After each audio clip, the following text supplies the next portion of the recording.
আপনাদের সকলকে নতুন একটি ব্লগে স্বাগতম। আজকের ব্লগে থাকছে পেয়ারার টক ঝাল মিষ্টি ভর্তা। আর ব্লগের শেষে আপনাদেরকে একটি সিক্রেট বলে দিব পেয়ারার ভর্তার। দেখতেই থাকুন ব্লগটি। আমি এখানে একটা পেয়ারা নিয়ে নিছি, পেয়ারাটা এখন কাটবো।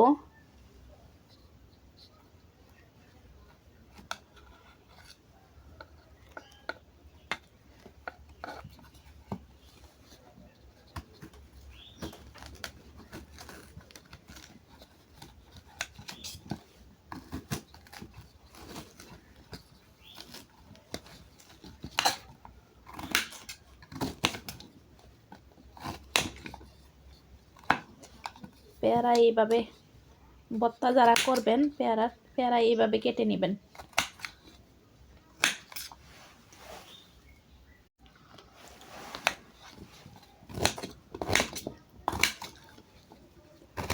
পেয়ারা কাটা শেষ, এখন আমি এক সাইড করে নিব।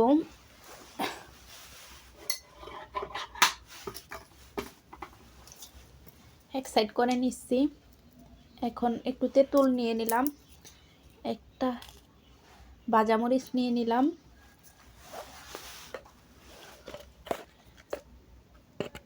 একটু শুকনা মরিচের গুঁড়া দিয়ে দিলাম,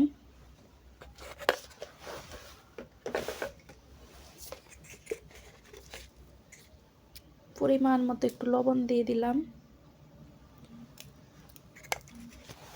ভিডিওটি দেখতে থাকুন। ভিডিওর শেষে একটা সিক্রেট আছে, পেয়ারার ভর্তা মজা করার সিক্রেট। এখন দিয়ে দিব, এখন দিয়ে দিচ্ছি সরিষার তেল। সরিষার তেল দেওয়া শেষ। এখন লবণ, শুকনা মরিচ, মরিচের গুঁড়া, তেঁতুল সব কিছু ভালো করে মিশিয়ে নিব। মিশিয়ে নিচ্ছি। এখন ভালোভাবে মেখে নিব। আপনাদেরকে কথা দিয়েছিলাম যে ব্লগের শেষে আপনাদের জন্য থাকছে একটি সিক্রেট পেয়ারার আচার মজা করার জন্য। সিক্রেটটা এখন ফাঁস করে দিচ্ছি আপনাদের মাঝে। আমি পেয়ারার ভর্তা করলে সবসময় চেষ্টা করবেন যে কোনো আচারের তেল অথবা সাথে একটু আচার অ্যাড করার জন্য। তাই আমিও এখানে দিয়ে দিছি জলপাইয়ের আচার এবং একটু জলপাইয়ের আচারের তেল দেওয়া শেষ। এখন একটু মেখে নেব।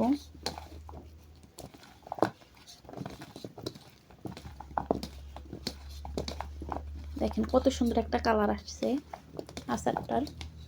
আমি একটু কম মরিচি অ্যাড করেছি কারণ আমি ঝাল একদমই খাইতে পারি না। আচারের কালার দেখে মনে হচ্ছে অনেক সুন্দর হবে খাইতে এবং খুব মজার হবে।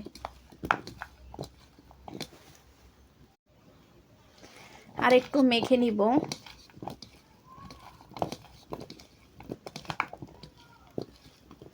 যারা পেয়ারার ভর্তা খেতে খুব পছন্দ করেন, পেয়ারার ভর্তা এমনিতেও অনেক মজা হয়, কিন্তু একটু আচার অথবা আচারের তেল অ্যাড করলে দেখবেন ভর্তার স্বাদ আরও দ্বিগুণ বেড়ে গেছে।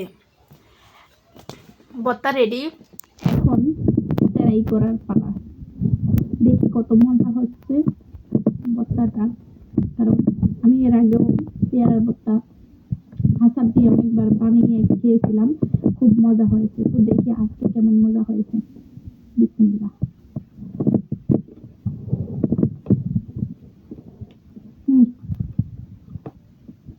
অনেক মজা হয়েছে। মনে হচ্ছে সবগুলো ভর্তা আমি নিজে একাই খেয়ে ফেলতে পারবো। ভালোই থাকুন, সুস্থ থাকুন। দেখা হবে অন্য কোনো দিন অন্য কোনো ভিডিওতে। আল্লাহ।